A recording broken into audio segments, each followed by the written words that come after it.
দুর্গাপুজোর প্রস্তুতি শুরু করে দিল জলপাইগুড়ি আদরপাড়া পাঠাগার ও উন্নয়ন সমিতি। এবছর ৭৭তম বর্ষে বৃহস্পতিবার খুঁটি পুজো অনুষ্ঠিত হয়।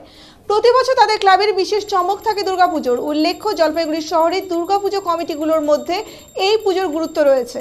কাল্পনিক থিমকে সামনে রেখে এবছর মণ্ডপ তৈরি হবে বলে এদিন উদ্যোক্তারা জানান। মূলত বাঁশের কাজের বিভিন্ন কারুকার্য থাকবে বলেও জানান তারা। পাশাপাশি মূর্তিতেও বিশেষ রয়েছে। বাজেট ৬ লক্ষ টাকা। পুরোহিতের মন্ত্র উচ্চারণের মধ্য দিয়ে ক্লাবের সকল সদস্য ছাড়াও পাড়ার বিশিষ্ট জনেরা এই দিনের এই খুঁটি পুজোয় উপস্থিত ছিলেন।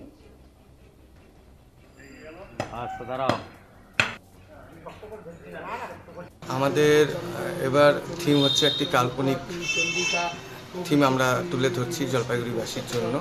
এটা টোটালটা বাঁশের কাজের উপর হবে, ঠিক আছে। আর আমাদের বাজেট এই বছরে ৬ লক্ষ টাকা, ঠিক আছে। বাজেট আরও হতো, কিন্তু বর্তমান পরিস্থিতির উপর বিচার করে চারিদিকে যে সমস্যাগুলো চলছে তার জন্য আমরা বাজেট কমে দিয়েছি। আজকে কি হলো? আশা করি আজকে আমাদের খুঁটি পূজা অনুষ্ঠিত হলো দুর্গা পূজা উপলক্ষে, ঠিক আছে। আজকের থেকে আমাদের ঢাকে কাঠি পড়ছে, ঠিক আছে। আর পুজোর কদিন কি থাকবে? কি কোনো সাংস্কৃতিক অনুষ্ঠান? পুজোর কয়দিন তো আমাদের নবমীর দিন খিচুড়ি খাওয়ানো হয় টোটাল, মানে আমাদের যত 11 নম্বর ওয়ার্ড থেকে শুরু করে গোটা জলপাইগুড়িবাসীর জন্য, ঠিক আছে। ওটা একটা প্রোগ্রাম থাকেই। এছাড়া তো একের পর সাংস্কৃতিক অনুষ্ঠান থেকে শুরু করে সবই থাকছে, ঠিক আছে। আজকে আমরা জলপাইগুড়িবাসীর জন্য